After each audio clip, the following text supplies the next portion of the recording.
कोई तो उपाय कीजिए स्वामी जी, हमारा संसार उजड़ जाएगा, राजकुमारी के सपने टूटकर बिखर जाएंगे। यदि हम यहाँ से ना जाएं तो आपको कैसा लगेगा? इससे अधिक और क्या खुशी हो सकती है युवराज, परंतु यहाँ रखकर हम आपके प्राणों को संकट में नहीं डाल सकते। यदि आप इसे अपराध समझ रहे हैं तो हम इसे बार बार दोहराएंगे और भविष्य में हमें कोई सलाह देने का व्यर्थ प्रयत्न मत करना। और हाँ, अतिथि युवराज की ओर दृष्टि उठाकर भी मत देखना। युवराज चाहे कुछ भी सोचे, परंतु अब यह साफ हो गया है कि मानचित्र चुराकर युवराज के कक्ष तक पहुंचाने में राजकुमारी किशोरी का ही हाथ है।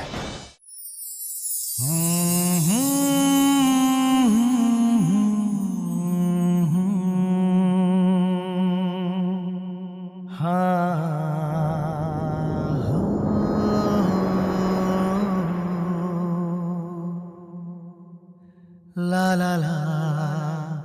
प्रणाम राजकुमारी जी।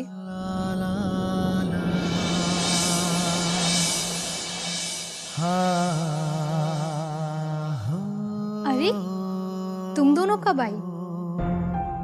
युवराज का चित्र बनाने में हम इतना खो गए कि तुम्हारे आने का आभास तक नहीं हुआ। बताओ कैसे लग रहे युवराज?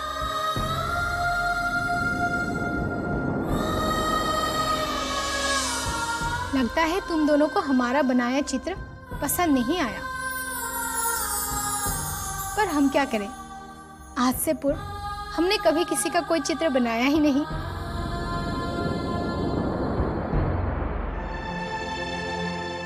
अचानक तुम्हारी आंखों से आंसू क्यों छलक आए हैं शीला? संध्या, क्या कष्ट है तुम्हें जो तुम दोनों इतनी चिंतित दिखाई दे रही हो? शीघ्र बताओ, क्या छुपा रहे हो हमसे? कैसे कहें कि हमारी प्रिय राजकुमारी की मांग का सिंदूर उसी दिन मिटने वाला है जिस दिन उनकी मांग सजेगी। क्या? स्वामी त्रिलोकीनाथ ने भविष्यवाणी की है कि आपको उसी दिन विधवा होने का दर्द झेलना पड़ेगा जिस दिन आपकी डोली उठेगी।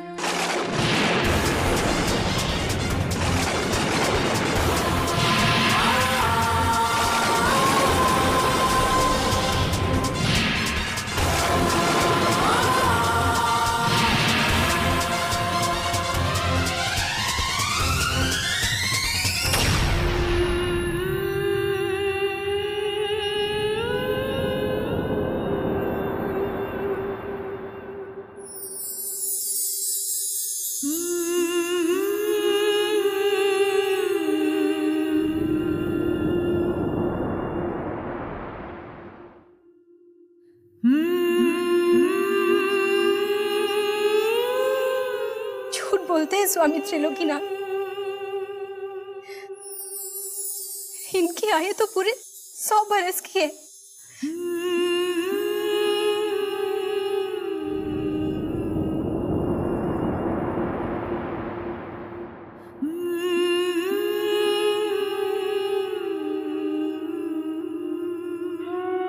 और तुम्हें किसने कह दिया कि स्वामी त्रिलोकीनाथ ने ये भविष्यवाणी की है?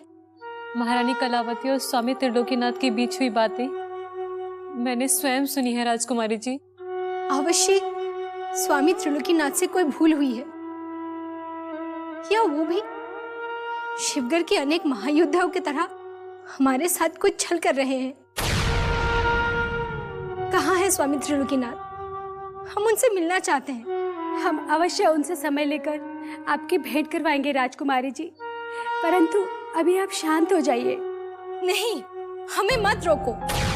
कैसे उन्होंने कह दिया कि हमारा मधुर स्वप्न साकार होते ही बिखर जाएगा? यदि आप इस समय उनसे मिलने गई तो घोर अनर्थ हो जाएगा। मुझे भी फांसी पर चढ़ा दिया जाएगा, क्योंकि मैंने महारानी जी की निजी बातें सुनकर और उन्हें आपको बताने का घोर अपराध किया है। बस कुछ क्षण का समय दीजिए, आपकी भेंट उचित अवसर मिलते ही स्वामी त्रिलोकीनाथ से करा दी जाएगी।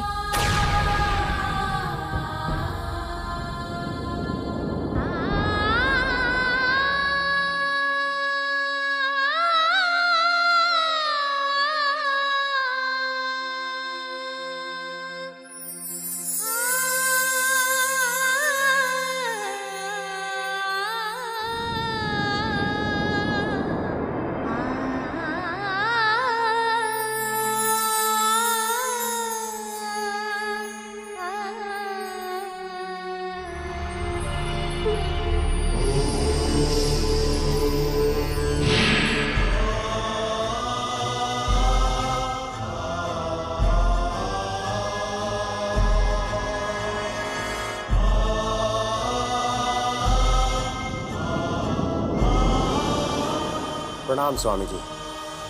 आयुष्मान भव। एक बात सदैव स्मरण रखना भवानी सिंह, यदि इस बार तुम अपने कर्म के मार्ग से जरा भी भटके तो ये दीर्घायु प्रदान करने वाला आशीर्वाद भी निष्फल हो जाएगा, क्योंकि तुम स्वयं के बनाए हुए शत्रुओं के घेरे में चारों ओर से घिर चुके हो। बहुत पहुंचे हुए बाबा लगते हैं, जो इतनी सरलता से पहचान लिया कि पंडित जगन्नाथ, बद्रीनाथ, सोमनाथ, क्रूर सिंह और चंडीलाल जैसे अनेक घर के भेदी ने हमें गुप्त रूप से घेरा हुआ है। परंतु बाबा ये नहीं जानते कि हमने भी समस्त शत्रुओं को मौत के घेरे में जकड़ा हुआ है।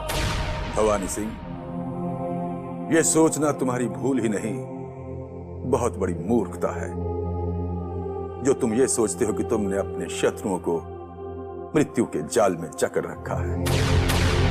सत्य तो यह है भवानी सिंह कि तुम स्वयं विनाश के द्वार तक पहुंच चुके हो, और इसका आभास भी तुम्हें नहीं है। भवानी सिंह, यदि तुम सुंदर नगर के पूर्व मंत्री सुरेंद्र सिंह के पुत्र न होते तो शायद हम ये चेतावनी तुम्हें देते ही नहीं। आप हमारे पिताश्री को जानते हैं स्वामी जी? हाँ पुत्र, चौधरी सुरेंद्र जैसे सज्जन पुरुष को भला कौन नहीं जानता। उनकी सज्जनता, उनकी ईमानदारी, उनकी बुद्धिमानी के चर्चे आज भी दूर दूर तक होते हैं, किंतु तुम उनके बिल्कुल विपरीत एक ऐसी दिशा में जा रहे हो जहां तुम्हें काले गहरे अंधकार के सिवा कुछ नहीं मिलेगा। अब भी समय है पुत्र, संभल जाओ। महाराज शिवदत्त ने जिस कार्य के लिए तुम्हें बुलाया है उसी कार्य की तरफ ध्यान दो। अभी तो तुम्हें पछताने का भी अवसर नहीं मिलेगा, क्योंकि पछताने के लिए भी तो मनुष्य को जीवित रहना चाहिए। आगे तुम्हारी इच्छा।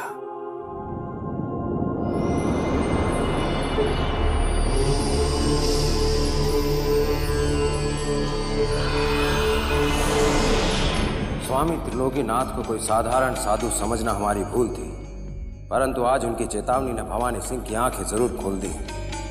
अब हमें हमारे उन शत्रुओं से अति सतर्क रहना पड़ेगा जो राजकुमारी किशोरी और महारानी कलावती की दृष्टि में हमें गिराना चाहते हैं।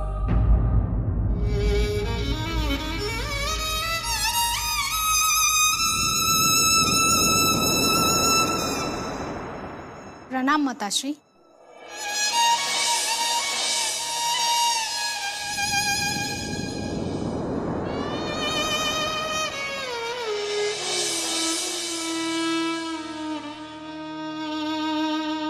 प्रसन्न रहो बेटी। जिसके भाग्य में विवाह होते ही विधवा होना लिखा हो, वो प्रसन्न कैसे रह सकती है माताश्री? ये आपसे किसने कह दिया? क्या तुम्हारी स्वामी जी से भेंट हुई है? अभी तो नहीं, किंतु अतिशीघ्र हो जाएगी माताश्री। और जब हम उनसे मिलेंगे तो पूछेंगे कि उन्होंने ऐसी मिथ्या भविष्यवाणी करके आपको कैसे भ्रमित कर दिया। ऐसे अनर्थ मत करना बेटी, वरना शिवगढ़ के महल पर छाए हुए संकटों के बादल और गहरे हो जाएंगे। तो हो जाने दीजिए, किंतु हम भी ये जानकर रहेंगे कि उन्होंने इतना बड़ा झूठ कैसे बोल दिया। किशोरी, स्वामी त्रिलोकीनाथ सत्य के पुजारी हैं। उनका कहा कभी असत्य नहीं हुआ। हम ये सब इतने वर्षों से देखते आ रहे हैं। ये आपका भ्रम है माताश्री। स्वामी त्रिलोकीनाथ कोई भगवान नहीं, वो भी हमारे जैसे जीते जागते मनुष्य है। और संसार का कोई भी मनुष्य किसी के विषय में ऐसी भविष्यवाणी नहीं कर सकता है जैसे उन्होंने हमारे लिए की है। अभी आप इतनी समझदार नहीं हुई जो स्वामी जी जैसे महान इंसान को समझ सके। स्वामी जी एक ऐसे महान इंसान है जो भूत, भविष्य और वर्तमान के बारे में जानते हैं। हम केवल इतना जानते हैं कि उन्होंने आपको सम्मोहित करके अपने वश में कर लिया है, वरना आप बिना सोचे विचारे उन्हें महल में नहीं बुलाती। किशोरी, भूलिए मत, जिस महारानी के सामने आप खड़ी हैं उसने आपको जन्म दिया है।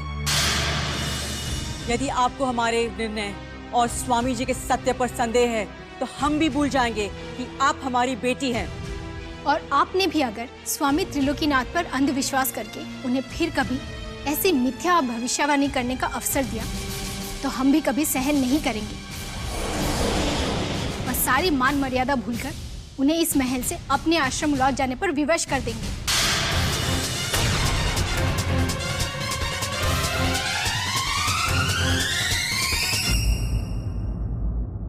लगता है कुछ अनिष्ट होने वाला है। रक्त का भोग लगाए बिना इस महल का अभिशाप दूर नहीं होने वाला। ये महल कैसा अभिशप्त है। राजकुमारी किशोरी की मत फिर गई है।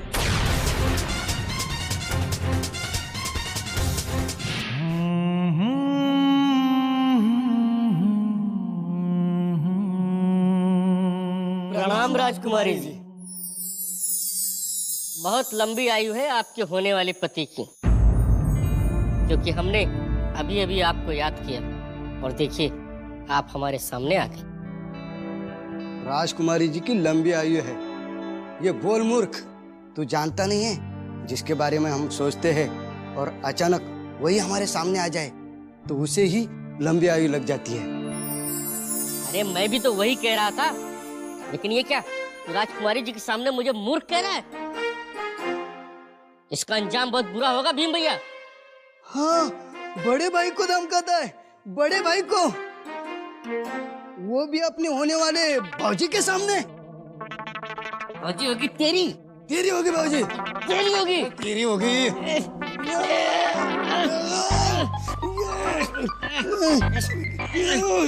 यदि दुर्भाग्य से स्वामी त्रिलोकीनाथ की भविष्यवाणी सत्य हो गई तो हमारी प्रथम प्यार का दुखद अंत हो जाएगा और निर्दोष अतिथि युवराज की मौत का कारण हमें बनना पड़ेगा। इसीलिए उन्हें बचाने के लिए ना चाहते हुए भी हमें इन दोनों में से किसी एक को अपना वर चुनने पर विवश होना पड़ेगा।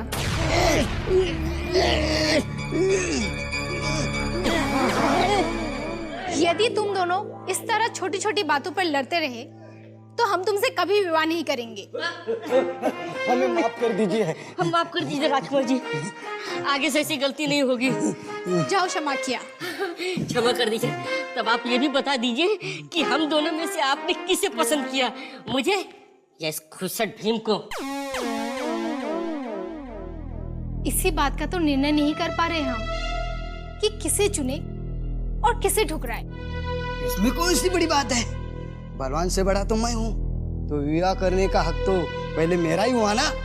मूर्ख, मेरा बनता है, मेरा बनता है, मेरा बनता है, अरे मेरा बनता है, मेरा बनता है, मेरा बनता है। नहीं नहीं, अचानक हम कैसे इतने स्वार्थी हो गए जो इन मासूमों की बलि चढ़ाने का विचार हमारे मन में आ गया। नहीं, हम कभी त्रिलोकीनाथ के अंधविश्वास पर भरोसा करके कोई ऐसा कदम नहीं उठाएंगे जो हमारे पछताने का कारण बने। बंद करो ये लड़ाई। अब हम तुम दोनों में से किसी को नहीं चुनेंगे, क्योंकि तुमने हमारी आज्ञा का उल्लंघन किया है आपस में लड़कर। नहीं चाहिए हमें ऐसा पति जो पत्नी की आज्ञा नहीं माने।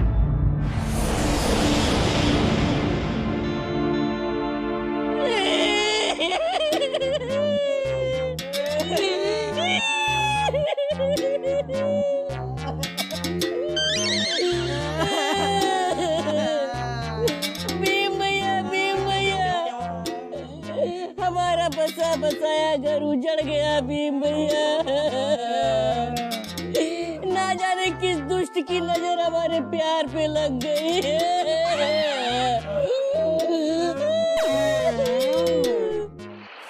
हुजूर, हुजूर, हम जिस अहमद को मरा हुआ समझकर भूल गए थे वो अभी जिंदा है। नहीं, तुम्हारा मानसिक संतुलन बिगड़ तो नहीं गया शेर खान? जिस अहमद को सारे महल के सामने दफनाया गया वो जीवित कैसे हो सकता है? अवश्य ही तुमने उसकी भटकती हुई रूह को देखा होगा। नहीं हुजूर, अभी अभी मैंने पुराने किले के कैद खाने में जीते जागते अहमद को देखा है। यदि अहमद को तुमने पुराने किले के कारागार में देखा है तो फिर वो कौन था जिसका रक्त से भीगा शरीर हमने महल के गलियारे में देखा हुजूर, वो चुनारगढ़ का कोई अय्यार था जो अहमद का बहरूपिया बन के हमारे महल के अंदर घुसने में कामयाब हो गया था। यदि ये सत्य है तो शिवगढ़ की सुरक्षा पर प्रश्न चिन्ह लग गया है शेर खान। जब से सोमनाथ ने महल में प्रवेश किया है, कोई न कोई अनिष्ट होता ही रहता है। हुजूर, जरूर सोमनाथ ने ही उस बहरूपिये को महल के अंदर बुलाया होगा, क्योंकि पुराने किले के कैद खाने में मैंने असली अहमद को सोमनाथ के साथ बात करते हुए देखा है। हमारा संदेह अब यकीन में बदल गया है शेर खान। अवश्य ही सोमनाथ ने उस बहरूपिये को महल में भेजा होगा और तत्पश्चात उसकी हत्या कर दी, ताकि वो महारानी और राजकुमारी की दृष्टि में हमें गिरा सके। किंतु हम सोमनाथ के इस कुटिल चाल को कभी सफल नहीं होने देंगे। हुजूर, अब सोमनाथ का ज्यादा दिन जिंदा रहना ठीक नहीं है। अगर फौरन ही उसका कत्ल नहीं किया गया तो वो आपके गले की हड्डी बन जाएगा। अगर आप हुक्म दें तो अभी जाकर कैद खाने में उसकी मुंडी काट कर आपके सामने पेश कर दूं। हुजूर। नहीं शेर खान, सोमनाथ मरेगा अवश्य, किंतु अपनी ही मृत्यु। अब तुम सिर्फ उस कारागार पर दृष्टि जमा कर रखो जहां वो उस अहमद के साथ मिलकर हमारे विरुद्ध कोई योजना बना रहा है, ताकि हमें पता चल सके कि उस दुष्ट सोमनाथ की अगली योजना क्या है। यदि ये तुम्हारी बात झूठ निकली तो तुम ये अच्छी तरह जानते हो कि हम तुम्हें कितना भयानक दंड दे सकते हैं। कसम खुदा की हुजूर, अगर मेरी एक भी बात झूठ साबित हुई, आप मुझे मौत के घाट उतार दीजिए। जिसे सबने अहमद समझकर दफना दिया, वो चुनारगढ़ का अय्यार था। ये तुम कैसे कह सकते हो कि वो किसी शत्रु का अय्यार था? हुजूर, जब मेरे सर पर किसी भारी चीज से वार हुआ तो मैंने दर्द से कराहते हुए जब पलट कर देखा तो मेरे पैरों तले से जमीन खिसक गई, क्योंकि वो चुनारगढ़ का अय्यार रामानुज था, जिसे मैं अच्छी तरह पहचानता था। उसने मेरे सामने मेरे बेहोश होने से पहले ही मेरी शक्ल अख्तियार की और आसानी से महल में घुस गया।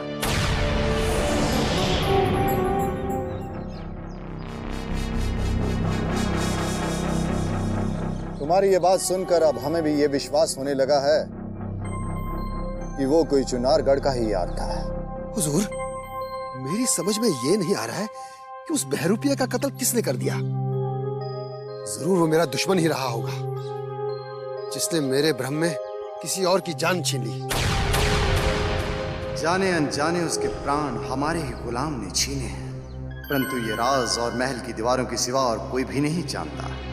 और अब वो राज भी उस अय्यार के साथ सदा सदा के लिए दफन हो गया है, क्योंकि खामोश दीवारें कभी गवाही नहीं देती। हुजूर, हम उस हत्यारे का भी पता लगा लेंगे जिसने तुम्हारे भ्रम में तुम्हारे हम शक्ल का रक्त बहाया है, परंतु इस महल में सभी लोग भवानी सिंह पर शक करते हैं। चुनारगढ़ के अय्यार का इस महल में आना ये सिद्ध करता है कि महाराज वीरेंद्र सिंह युवराज को छुड़ाने की कोशिश कर रहे हैं।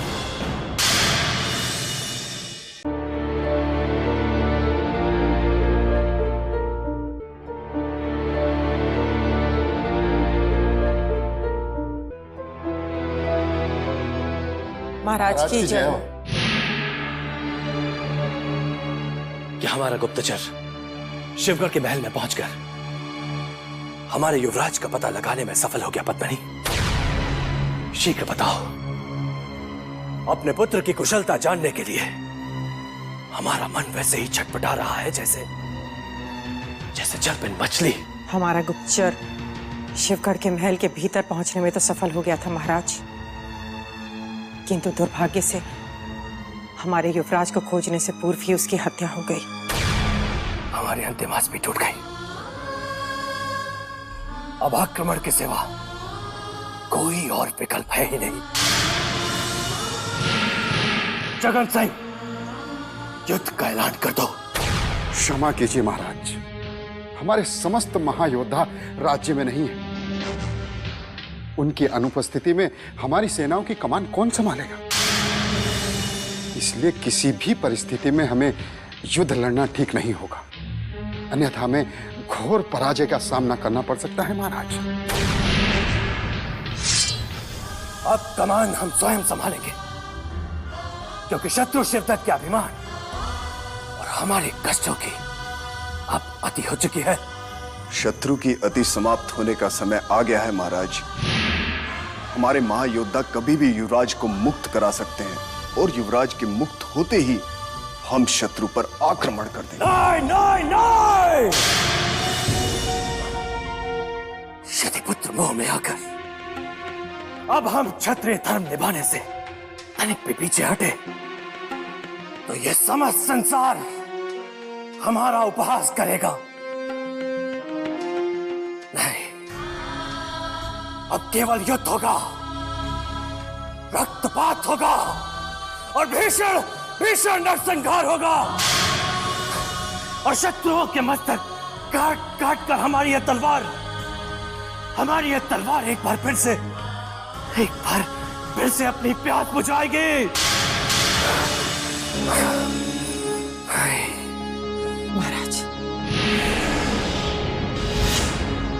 महाराज,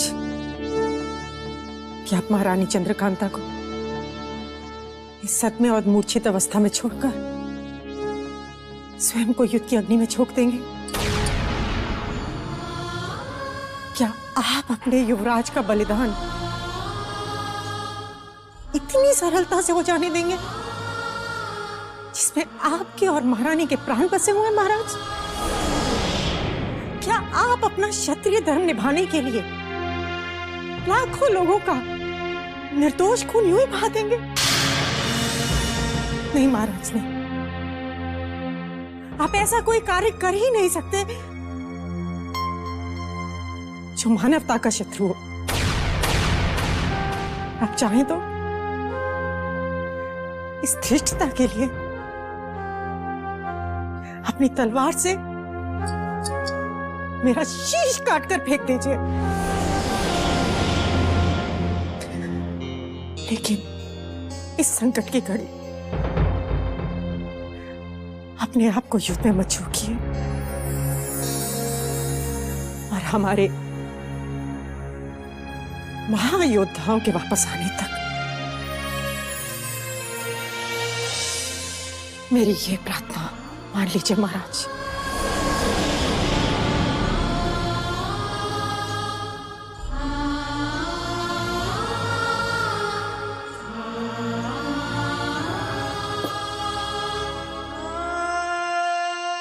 महारानी की याद दिलाकर तुमने हमें एक बार फिर से भावुक कर दिया है पद्मिनी। कितने विवश हैं हम, ना तो हम आगे बढ़ सकते और ना ही अपने कदम पीछे हटा सकते। पद्मिनी, संकट की इस घड़ी में अब केवल बाबा रुद्रनाथ का ही एक सहारा है हमें। शांति शांति। उपेंद्र सिंह, तत्काल विंध्याचल के आश्रम जाकर बाबा रुद्रनाथ तक ये संदेश पहुंचा दो कि हम अति शीघ्र उनके चरणों के दर्शन करना चाहते हैं। जो आज्ञा महाराज।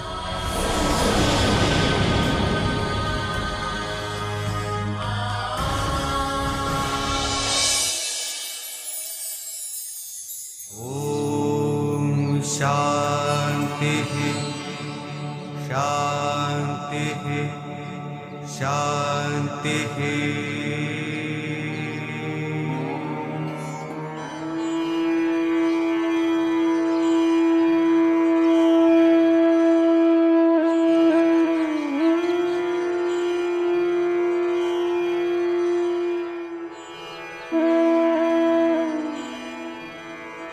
बाबा रुद्रनाथ तो ध्यान में लीन है, पता नहीं कब ध्यान टूटेगा। कुछ समय पश्चात ही आना उचित होगा। हेलो,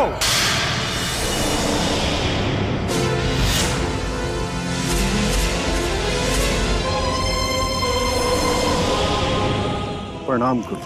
पहले ये बता मूर्ख, किसने तुझे हमारा ध्यान भंग करने के लिए यहाँ भेजा?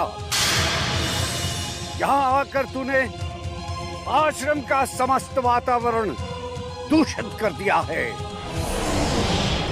शीघ्र बता कि तू बिना आज्ञा के अंदर आने का साहस कैसे बटोर सका, अन्यथा हम तुझे भस्म कर देंगे। भूल हो गई, क्षमा कर दीजिए बाबा रुद्रनाथ जी। मैं तो यहाँ पर महाराजा वीरेंद्र सिंह का संदेश लेकर आपके पास आया था। ये क्यों नहीं कहता मूर्ख कि चुनारगढ़ का सम्राट एक बार फिर गहरे संकट में पड़ गया है, इसलिए उसे बाबा रुद्रनाथ की याद आई। और अगर वो संकट से मुक्त होना ही चाहता था तो फिर स्वयं हमारे आश्रम में क्यों नहीं आया? क्या वो इतना बड़ा सम्राट हो गया कि स्वयं आने के स्थान पर एक तुच्छ दूत को हमारे पास भेजा? दुर्भाग्य से महाराज वीरेंद्र सिंह एक लंबे समय से अपने महल से बाहर नहीं आ सके, क्योंकि महारानी चंद्रकांता एक लंबे समय से मूर्छित अवस्था में, और हमारे बड़े युवराज शिवगढ़ के शत्रुओं ने उन्हें बंदी बना रखा है। तो युद्ध क्यों नहीं छिड़ा?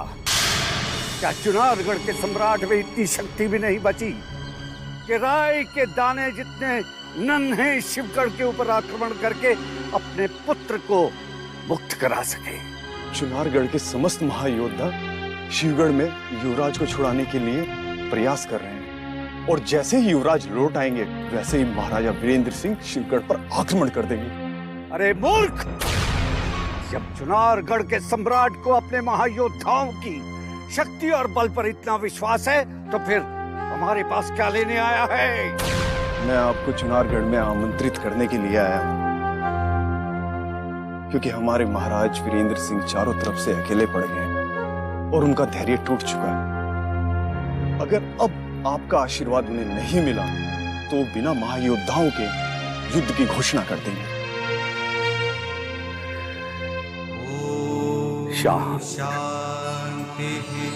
शांत रुद्रनाथ, शांत। अब हमें ही कोई उपाय सोचना होगा।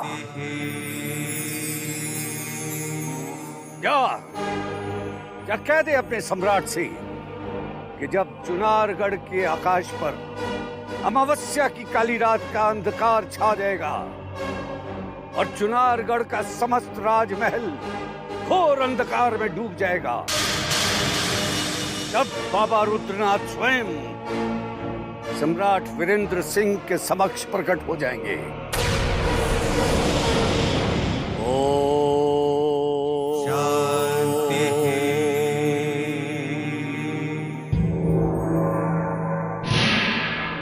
अमावस की रात बाबा रुद्रनाथ अमावस की रात को महल में पधारेंगे, परंतु क्यों? जबकि सारे संसार में वो रात अति अशुभ मानी जाती है।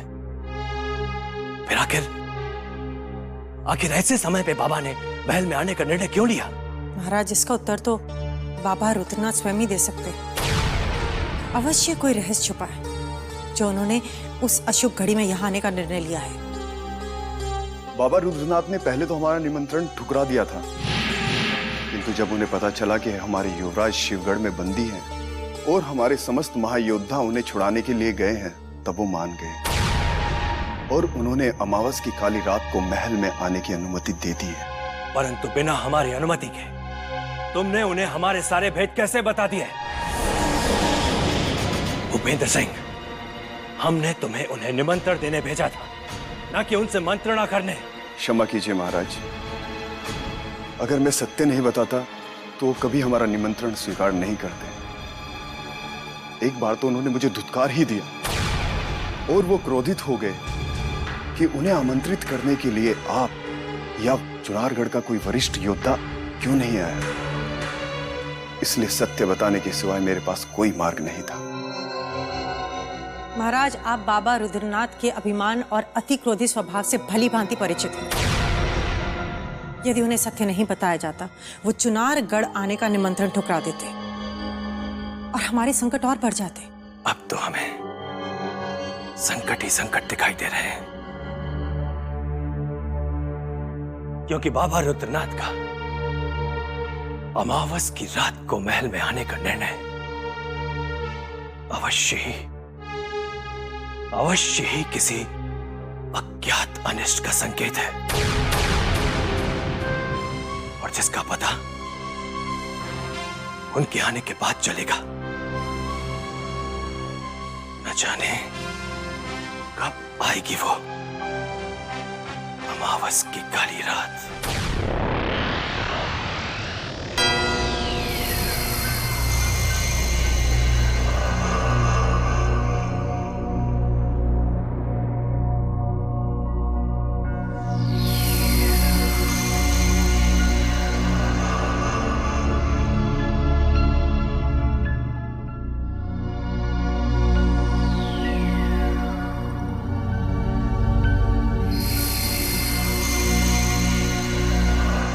अमावस्या की इस काली रात में महल का कोना कोना जलते हुए दियों से प्रकाशित कर दो। ध्यान रहे, अंधकार कहीं पर भी रहना नहीं चाहिए, क्योंकि बाबा रुद्रनाथ का आगमन महल में कभी भी हो सकता है। निश्चिंत रहो भूपेंद्र सिंह, अमावस की इस काली रात में बाबा रुद्रनाथ का स्वागत हर तरफ जलते दियों के प्रकाश से होगा। ठीक है जगन सिंह, तुम महल के द्वार पर जाकर बाबा रुद्रनाथ के स्वागत की तैयारी करो। हम सैनिकों के साथ जाकर महाराजा वीरेंद्र सिंह के कक्ष को जलते हुए दियों से प्रकाशित करते हैं। और ध्यान रहे, जैसे ही बाबा रुद्रनाथ महल के मुख्य द्वार पर पहुंचे, उन्हें सम्मान पूर्वक महाराज के कक्ष तक लेकर आने की जिम्मेदारी आप पर है। चलिए।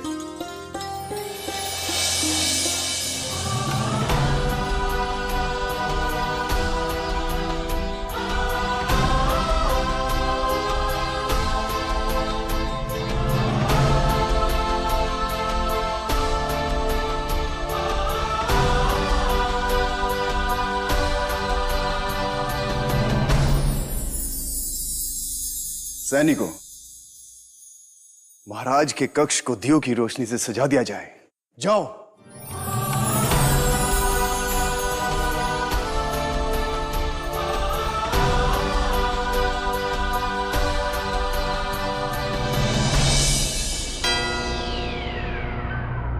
महाराज की जय हो।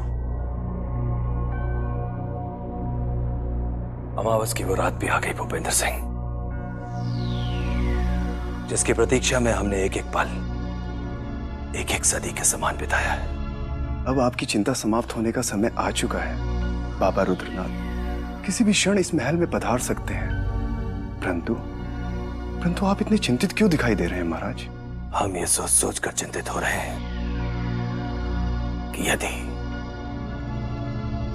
यदि बाबा रुद्रनाथ इस महल में नहीं पधारे तो क्या होगा? ये कैसे हो सकता है महाराज? जब बाबा रुद्रनाथ ने हमें अपनी स्वीकृति दे दी है तो उनका आना निश्चित है महाराज। बाबा रुद्रनाथ के विषय में कोई नहीं कह सकता कि वो कब क्या करेंगे। वो जितने अधिक क्रोधी हैं, उतने ही स्वाभिमानी। पता नहीं क्यों हमें ऐसा प्रतीत हो रहा है कि जब तक हम स्वयं निमंत्रण लेके उनके आश्रम नहीं जाएंगे, तब तक वो इस महल में नहीं आएंगे। वो आते ही होंगे महाराज, क्योंकि उन्होंने अमावस्या की काली रात को महल में आने का वचन दिया है और निश्चित ही वो अपने वचन को पूरा करेंगे। महल के द्वार पर जगन सिंह उनकी प्रतीक्षा कर रहे हैं और वो उन्हें लेकर कभी भी कक्ष में आ सकते हैं।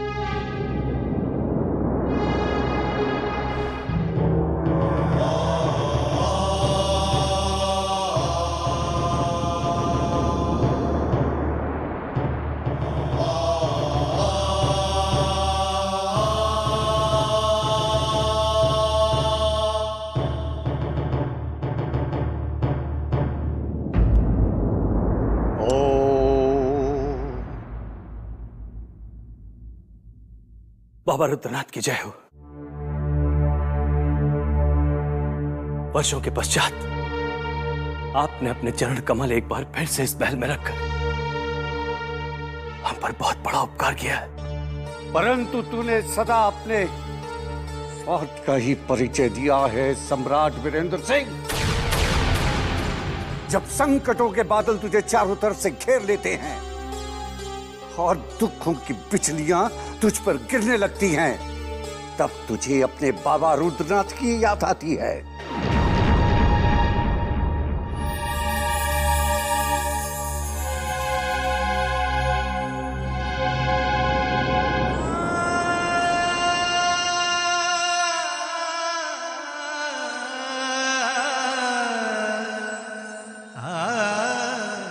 ईश्वर साक्षी है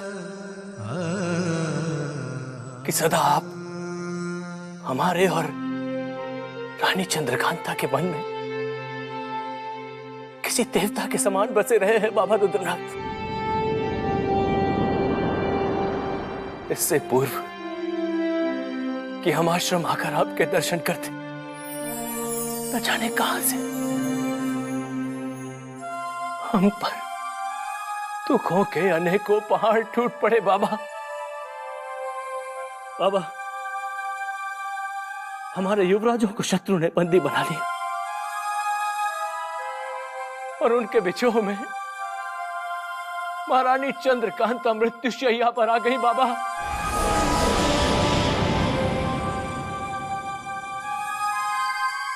रानी चंद्रकांता के पिता महाराज जय सिंह परलोक से धार गए बाबा।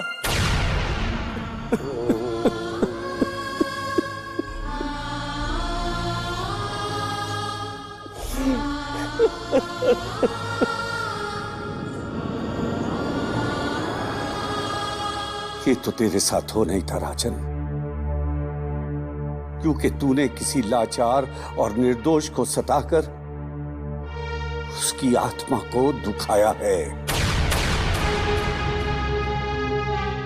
जिसका दंड तुझे इसी जन्म में भुगतना होगा। नहीं बाबा, बाबा हमने जानबूझकर आज तक कभी भी किसी को नहीं सताया। यदि अनजाने में हमसे कोई ऐसी भूल हो गई है तो हम आपसे उसके लिए क्षमा मांगते हैं और उसका प्रायश्चित करने को तैयार है बाबा। बाबा, हमारा आपसे यह विनम्र निवेदन है कि अब हमारे इन दुखों का अंत कर दीजिए बाबा।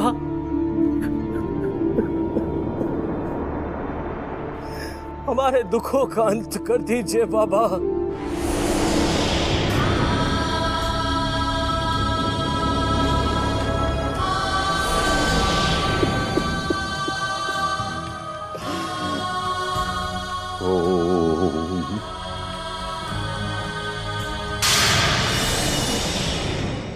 यदि अनजाने में हमसे कोई ऐसी भूल हो गई है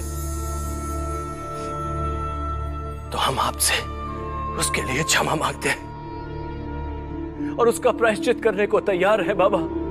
बाबा, हमारा आपसे यह विनम्र निवेदन है कि अब हमारे इन दुखों का अंत कर दीजिए बाबा।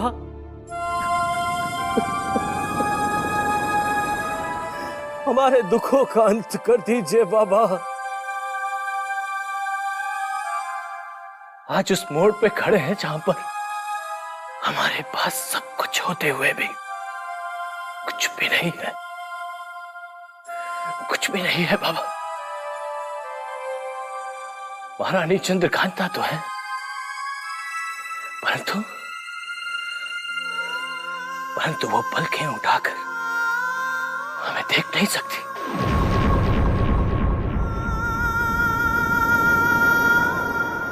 हमारे छोटे युवराज तो लौट आए, परंतु हमारे बड़े युवराज कहां हैं?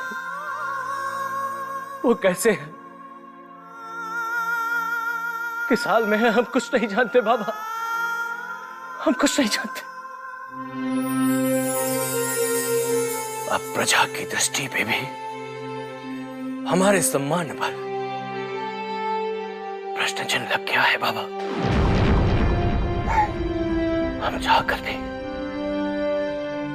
हम चाहकर भी शत्रु पर आक्रमण नहीं कर सकते, आक्रमण नहीं कर सकते बाबा, आक्रमण नहीं कर सकते बाबा।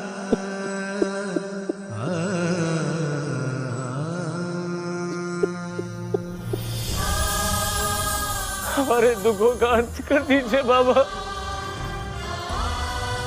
बाबा, हमारे दुखों का अंत कर दीजिए बाबा। अब और बर्दाश्त नहीं कर सकते हैं हम बाबा।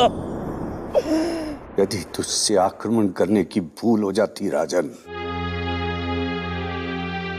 तो तेरे उस सुपुत्र की अकाल बलि चढ़ जाती जो शिवगढ़ में बंधी है। तेरे तीनों राज्य राख में बदल चुके होते हैं। तेरे और तेरे वंश का चिन्ह तक मिट जाता राजन।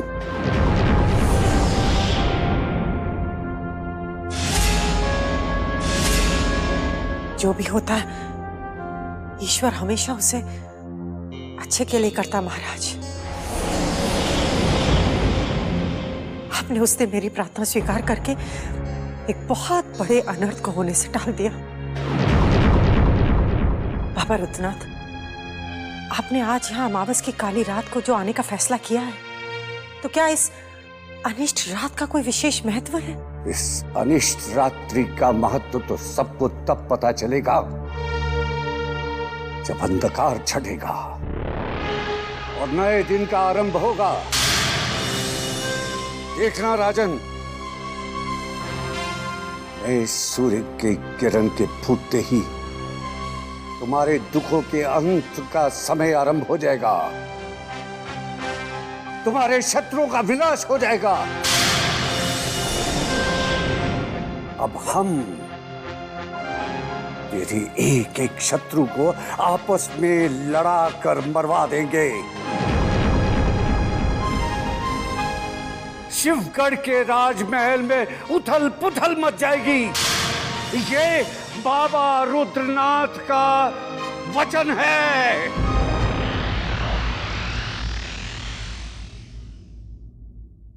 प्रणाम राजकुमारी जी।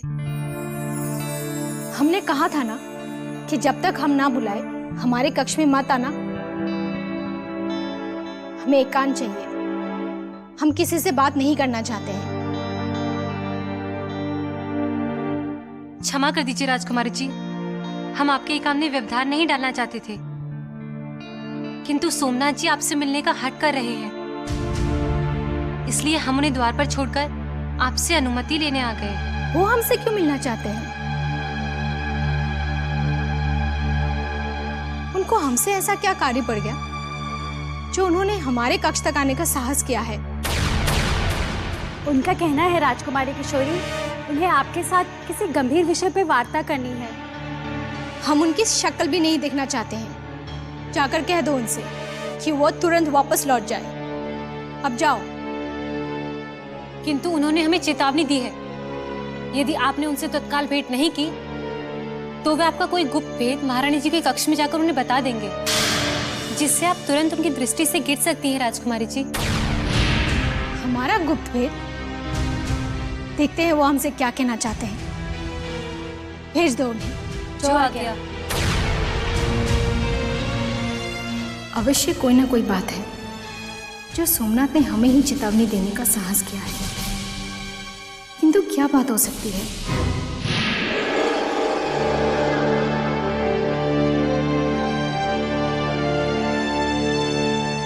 राजकुमारी की जय। समय कम है हमारे पास, शीघ्र बताइए क्या कहना चाहते हैं?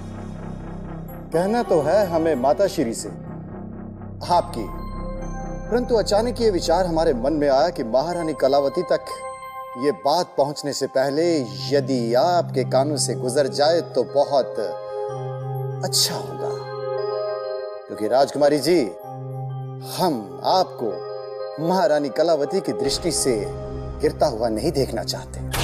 ऐसी क्या बात है? बात बहुत छोटी सी है। यदि खुल गई तो इस महल में भयानक तूफान आ सकता है।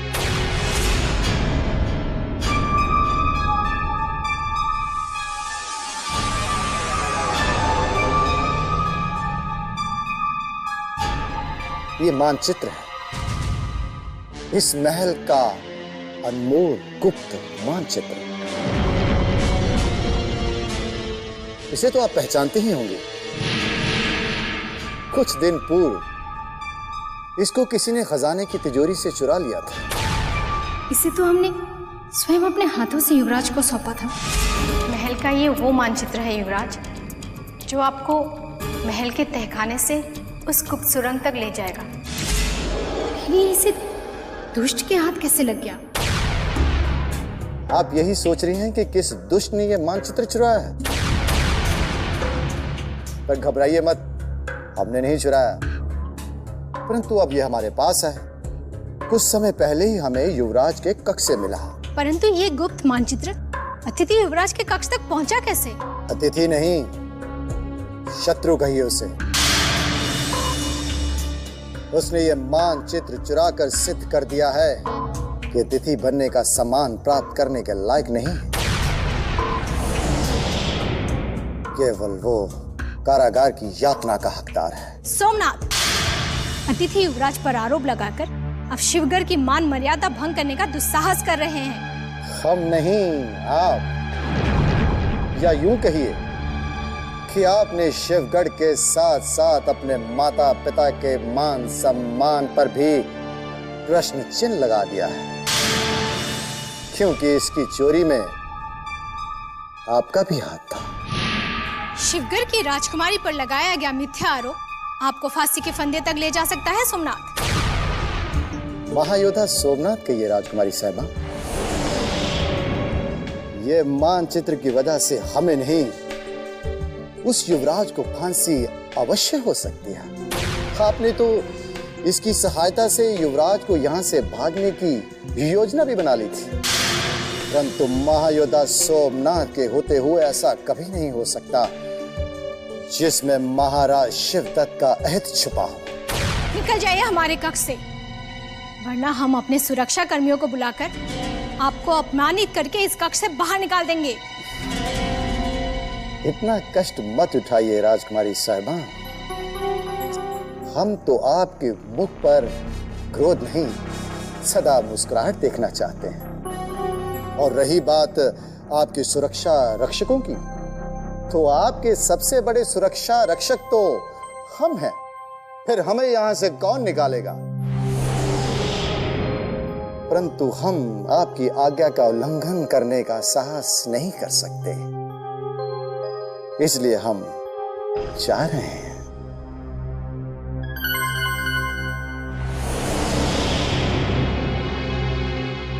और हां, घबराइएगा मत,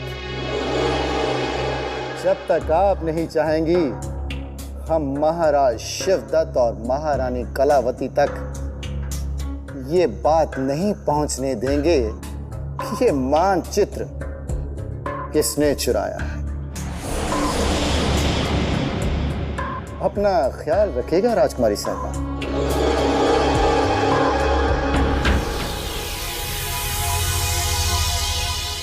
अब क्या होगा? यदि सोमनाथ ने सत्य उगल दिया तो हम अपने ही माता पिता के साथ साथ समस्त शिवगढ़ की प्रजा की दृष्टि से भी गिर जाएंगे। आफरीन, सदा आफरीन मेरे आका, सदा आफरीन। ये दस्तावेज एक ही झटके में आपको आसमान की बुलंदियों पर बिठा देगा और महारानी साहिबा की नजरों में आपकी इज्जत और आपके ओहदे में इजाफा करवा देगा। यह अनमोल मानचित्र हमें महारानी कलावती की दृष्टि में जितना ऊंचा उठाएगा, हमारी राजकुमारी किशोरी को उनकी दृष्टि में उतना ही नीचे गिरा देगा।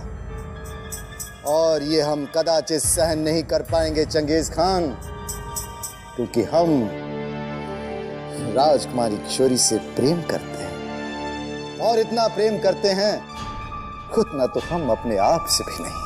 सुभान अल्लाह, खुदा आपकी मोहब्बत को नजरे बद से बचाए मेरे आका। देखिएगा मेरे आका, एक ना एक दिन आपकी ये पाक मोहब्बत जरूर रंग लाएगी और आपके ख्वाबों की शहजादी आलिया खुद ब खुद नंगे पांव आपकी बाहों में दौड़ी चली आएगी, क्योंकि ये दस्तावेज आपका खौफ बनकर शहजादी आलिया को जिंदगी भर आपके दिल की तरफ झुकाए रखेगा। प्यार और युद्ध में साम, दाम, दंड भेद हर नीति को अपनाना पड़ता है। हम चाहते हैं कि किसी भी तरह राजकुमारी किशोरी के दिल में हमारे लिए प्यार उमड़ आए और वो उस दुष्ट युवराज को भूलकर हमें अपना लें। तो हुक्म कीजिए मेरे आका, आपकी मोहब्बत के रास्ते में आने वाली उस दीवार को, उस इंद्रजीत सिंह को, ये चंगेज खान पलक झपकते ही नेस तो नाबूद कर देगा। नहीं चंगेज खान, नहीं। हमें तुम्हारी वफादारी पर रत्ती भर भी शक नहीं, परंतु युवराज की मौत का समय अभी नहीं आया है, और वैसे भी वो युवराज को मिलने से पहले 10 बार सोचेगी, क्योंकि महारानी कलावती को ये मानचित्र प्रस्तुत करने की चेतावनी उसके बढ़ते कदमों में भेड़ियां अवश्य डालेंगी।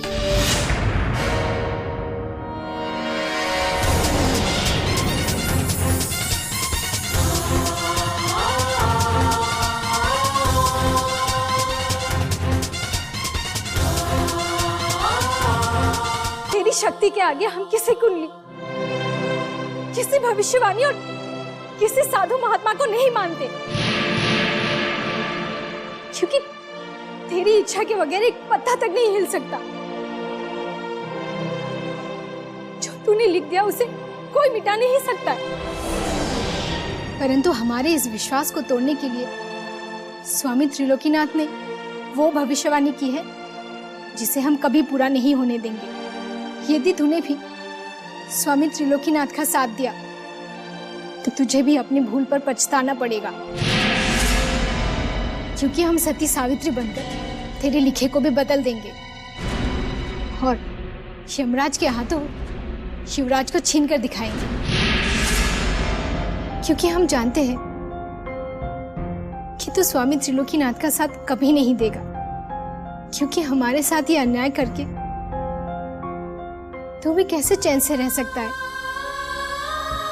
हमारी आंखों में आंसू देखकर तेरे होठों पर मुस्कुराहट कैसे आ सकती है।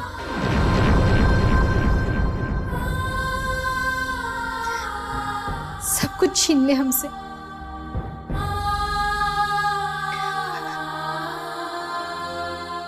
मगर हमारी झोली उनकी लंबी आयु से भर दे।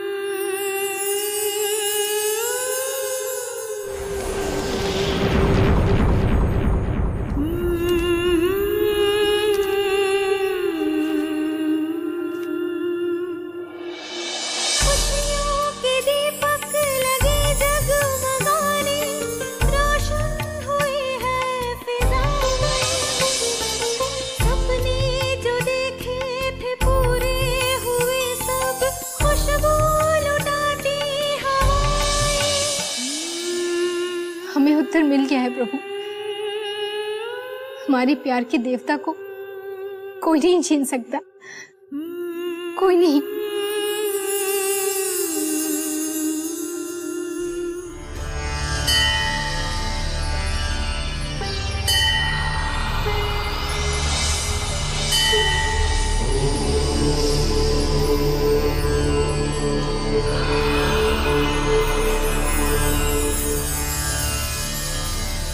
आपकी भविष्यवाणी को हम असत्य सिद्ध कर देंगे स्वामी त्रिलोकीनाथ जी, क्योंकि भाग्य की रेखाएं किसी कुंडली के पन्नों पर नहीं बल्कि हाथों के हथेलियों पर होती है। और आज हम जान गए हैं कि हमारे सुहाग की लकीरें हमारी आयु से भी अधिक लंबी है, जिसे आपकी कुंडली ने सबसे कम आंक लिया था। ईश्वर करे आप सदा सौभाग्यवती रहे और आपके हाथों में जब सुहागन की मेहंदी का रंग लगे तो वो रंग प्रलय आने के पश्चात भी फीका ना पड़े। किंतु पुत्री, नियति के लिखे लेख को टाला नहीं जा सकता। हम ये अशुभ भविष्यवाणी आपको कभी नहीं सुनाते, किंतु क्या करें, सत्य तो सत्य होता है।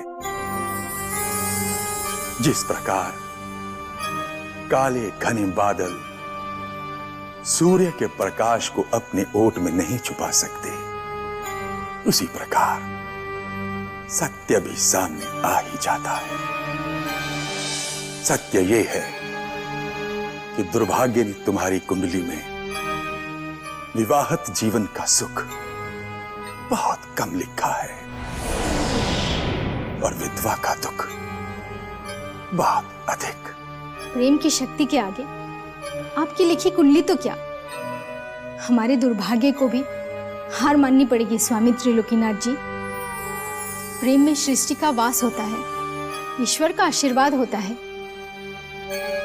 आज हमने देख लिया, यदि विधि ने अपने क्रूर हाथों से हमारी मांग के सिंदूर को मिटने का लेख लिख भी दिया, तो हमारे आंसुओं की धार विधि के लेख ही मिटा देगी। नारी की भक्ति और उसकी इच्छा शक्ति कभी कभी असंभव को भी संभव करके दिखा देती है पुत्री। पता नहीं क्यों आज मुझे तुम्हारे अंदर वो सावित्री दिखाई दे रही है जिसने अपनी भक्ति से अपने पति सत्यवान को यमराज के हाथों से भी छीन लिया था और द्वार पर खड़ी मृत्यु को विवश होकर लौट जाना पड़ा था। पुत्री, मेरा आशीर्वाद सदैव तुम्हारे साथ है। कल्याण हो।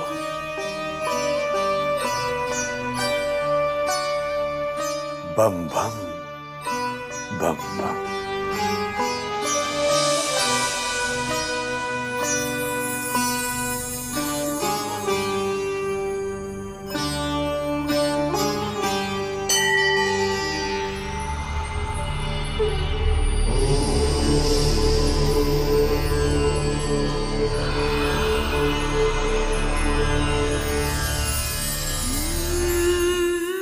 सुन रहे हो ना युवराज,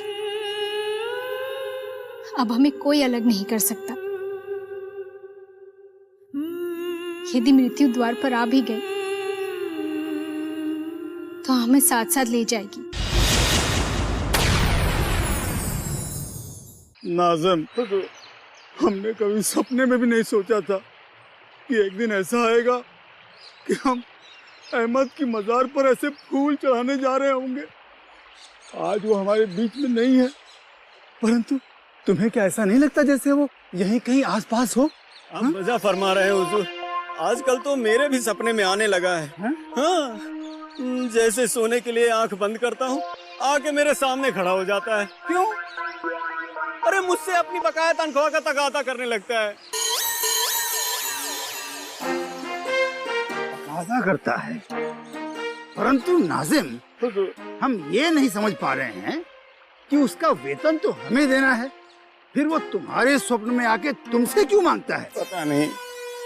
अब अगर फिर वो तुम्हारे स्वप्न में आता है तो उससे कहना महायोद्धा क्रूर सिंह ने हुक्म दिया है कि अब वो तुम्हारे नहीं बल्कि हमारे स्वप्न में आया करे।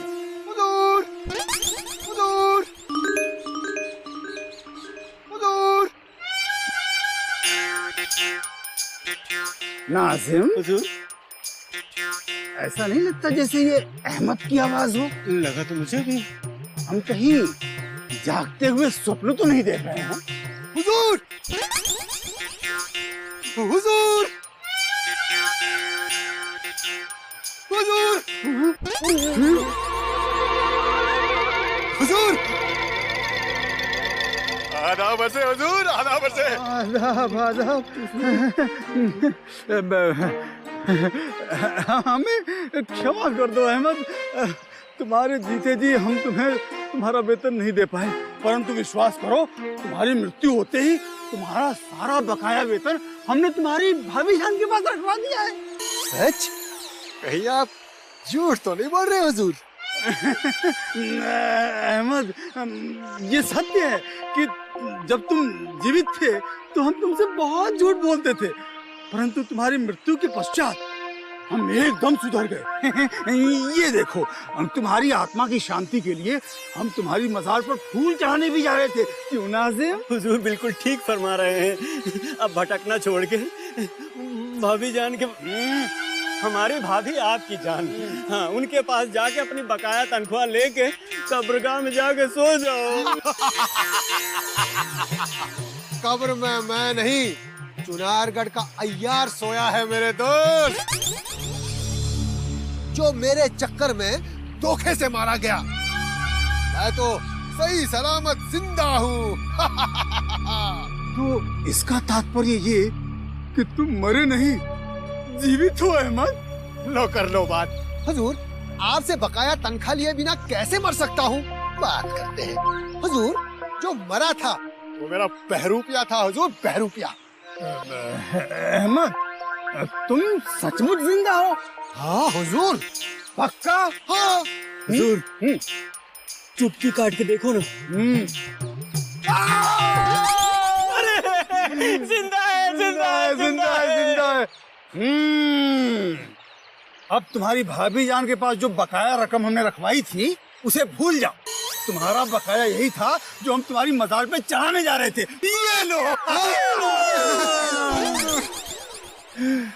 अहमद, मेरे दोस्त,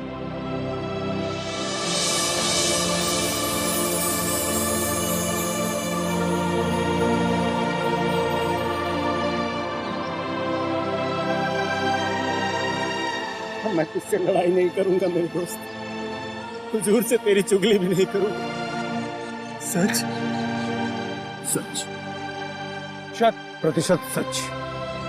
अरे अहमद, तेरे बिना तो जैसे मेरा एक हाथ ही कट गया था रे। चलो अच्छा हुआ हुजूर, अब मुझे छोड़ के नहीं जाना। हाँ, अच्छा हुआ हुजूर, चुनारगढ़ के अय्यार की मौत से मेरी किस्मत ही बदल गई। सुना है हुजूर, अल्लाह जो भी करता है अच्छा ही करता है। अच्छा ही करता है, अच्छा ही करता है, वो हमेशा अच्छा करता है। आमीन।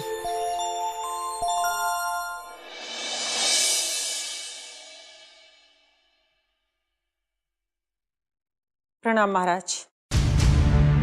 क्या कार्य है तुम्हें? क्यों आई हो तुम? आपसे भोजन के लिए प्रार्थना करने आई हूँ बाबा। जब से आप आए हैं ना तो आपने जल ग्रहण किया है और ना ही अन्न। अन्न और जल ग्रहण करना हमारी इच्छा और समय पर निर्भर करता है। जाओ, हम वायु के अलावा और कुछ ग्रहण नहीं करना चाहते। बाबा, यदि आप अन्न ग्रहण नहीं करना चाहते तो फल ग्रहण कर लीजिए। मेरी आपसे यही प्रार्थना है, अन्यथा आपके स्वास्थ्य पर प्रतिकूल असर पड़ सकता है। तू हमारे स्वास्थ्य की चिंता करेगी? क्या तूने समझ लिया है कि हमारा शरीर भौतिक तत्वों से जीवित है? नहीं नहीं, मुझे माफ कर दीजिए बाबा, मुझसे भूल हो गई। परंतु महाराज ने स्वयं प्रार्थना की है कि आपको भोजन के लिए मनाया जाए। तो कह दे अपने सम्राट से कि जब तक हमारा कार्य सिद्ध नहीं हो जाता तब तक हम साधारण जल और अन्न से दूर ही रहेंगे। हाँ, यदि हमारे लिए तुम्हारे सम्राट एक विशेष भोजन की व्यवस्था कर सकते हैं तो बोल, अन्यथा चली जाए यहाँ से। आप आदेश दीजिए बाबा, पलक झपकते ही आपके सामने 56 भोग परोस दिए जाएंगे। तो जा, लेकर आ हमारे लिए शिवगढ़ की मिट्टी और गंगा मैया का एक मटका जल। शिवगढ़ की मिट्टी? अब और प्रश्न मत पूछ, एकांत में रहने दे हमें। जा, समय नष्ट ना कर हमारा। जी बाबा, प्रणाम।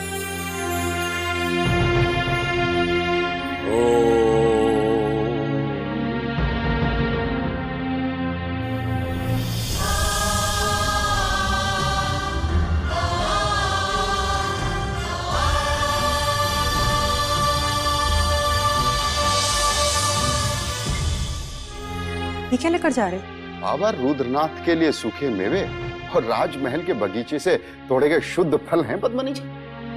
अब इसकी कोई जरूरत नहीं है जगन सिंह, इन्हें वापस ले जाओ। क्योंकि बाबा रुद्रनाथ अब हमारे समस्त कष्ट दूर करने के पश्चात ही अन्न ग्रहण करेंगे। परंतु पद्मनी जी, बाबा रुद्रनाथ इतने दिनों तक बिना भोजन किए हुए कैसे रह सकते हैं? उनके सिवा और कौन जान सकता है। परंतु उन्होंने अन्न के साथ साथ जल का भी त्याग कर दिया।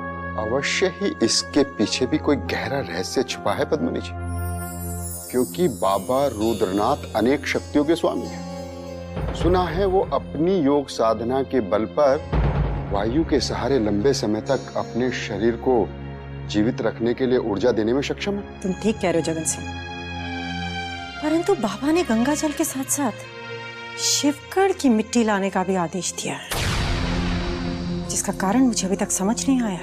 शिवगढ़ की मिट्टी और गंगा जल? अब तुम दोनों को अपने समस्त कार्य छोड़कर शिवगढ़ की मिट्टी और गंगा जल लाने के लिए जाना होगा। परंतु बाबा रुद्रनाथ शिवगढ़ की मिट्टी और गंगा जल का करेंगे क्या?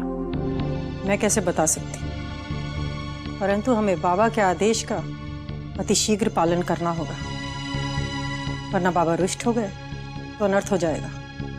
भूपेंद्र, तुम तुरंत गंगा जल लाने का प्रबंध करो और जगन सिंह शिवगढ़ की मिट्टी लाने का कार्य करेंगे, क्योंकि बाबा रुद्रनाथ इस विचित्र संगम से अवश्य कोई ना कोई नया महाप्रयोग करने वाले हैं। ओम शांति शांति शांति शांति।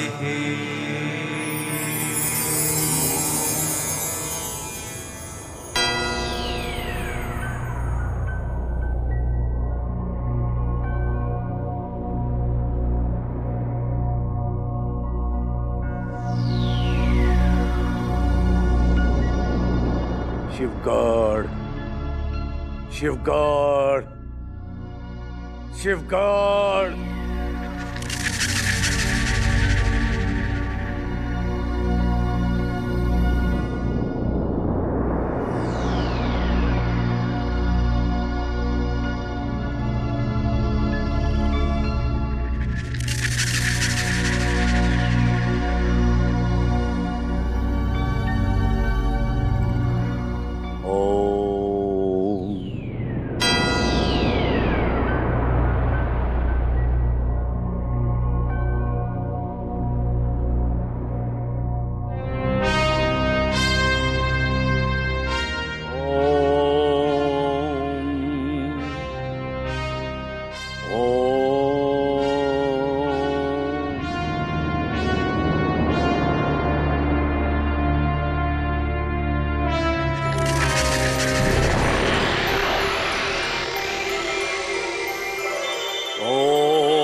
जिसका भय था वही हुआ।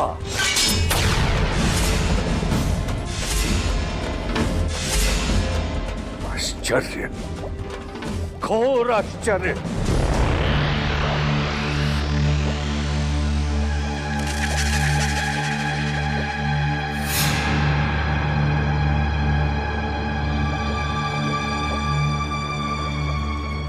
क्या बात है बाबा रुद्रनाथ, आपके मुख पर ये कैसी चिंता की लकीरें हैं? चिंता नहीं, घोर आश्चर्य राजन,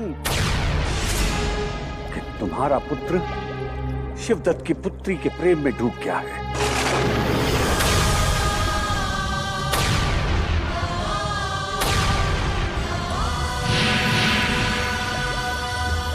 नहीं, ये नहीं हो सकता। युवराज इंद्रजीत समझदार है, वो शत्रु और मित्र के बीच के भेद समझते हैं। बाबा, अवश्य ही आपको कोई भ्रम हुआ है। भ्रम? क्या तुझे हमारी शक्ति पे संदेह है राजन? हम इसी समय अपने आश्रम वापस लौट रहे हैं। क्षमा कीजिए बाबा रुद्रनाथ, आपकी शक्तियों पर तो देवता भी संदेह नहीं कर सकते, फिर हमारी क्या बिसात है। परंतु हमें इस बात पर आश्चर्य अवश्य हो रहा है कि हमारे युवराज भटक कैसे गए। जिस शत्रु ने उन्हें बंदी बनाया, उन पर यातनाएं दी, वो उसी की पुत्री से प्रेम करने की भूल कर बैठे। ये भूल केवल राजकुमार इंद्रजीत सिंह से ही नहीं, अपितु राजकुमारी किशोरी से भी हो गई है।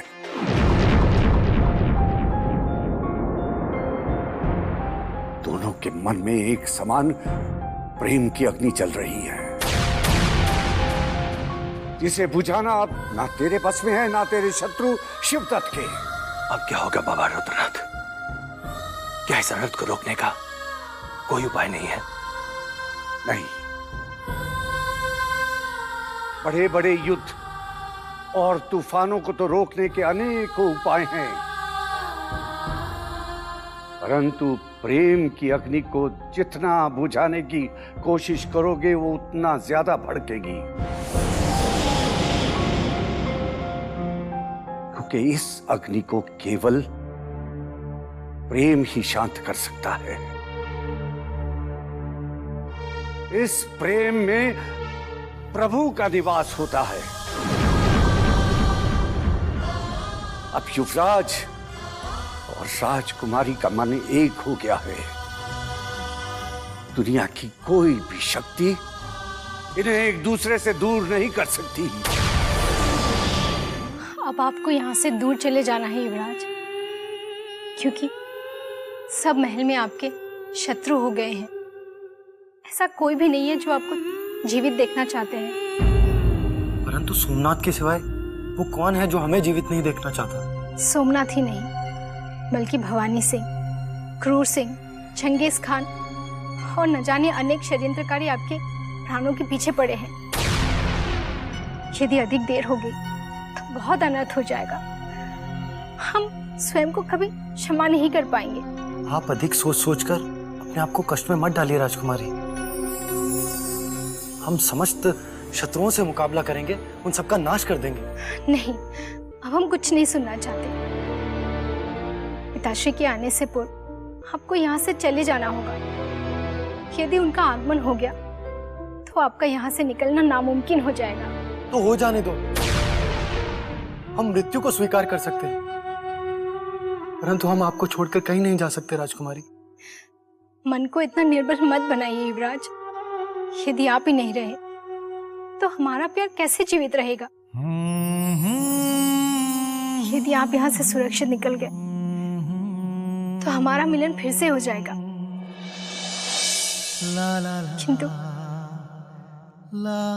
किंतु यदि आपको कुछ हो गया तो सब समाप्त हो जाएगा। हमारी प्रार्थना सुन लीजिए, आप यहाँ से तुरंत निकल जाइए। यदि आप हमसे सच्चा प्यार करते हैं तो हमारी प्रार्थना मत ठुकराइए। सच्चे प्यार को हमेशा अग्नि परीक्षा से गुजरना ही पड़ता है। अब आप अपने आंसू पोंछ लीजिए। हम उचित समय देखकर आज रात को ही इस महल से निकल जाएंगे। हमें आप पर गर्व है युवराज। शत्रु चाहे कितने भी कांटे बिछा दे, हमारे मिलन को कोई नहीं रोक सकता। कोई नहीं। आज बिछड़ने के पश्चात हम कल फिर मिलेंगे।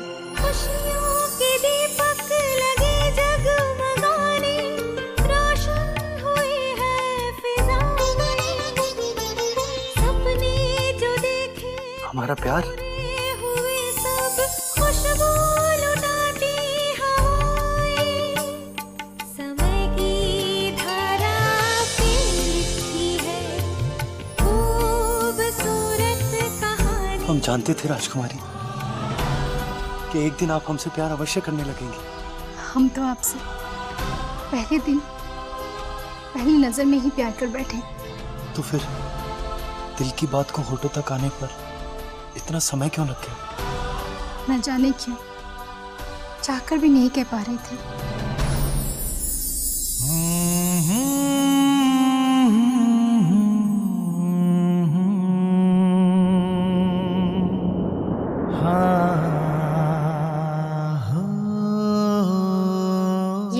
चित्र है जो आपको महल से बाहर जाने वाली सुरंग के गुप्त द्वार तक ले जाएगा।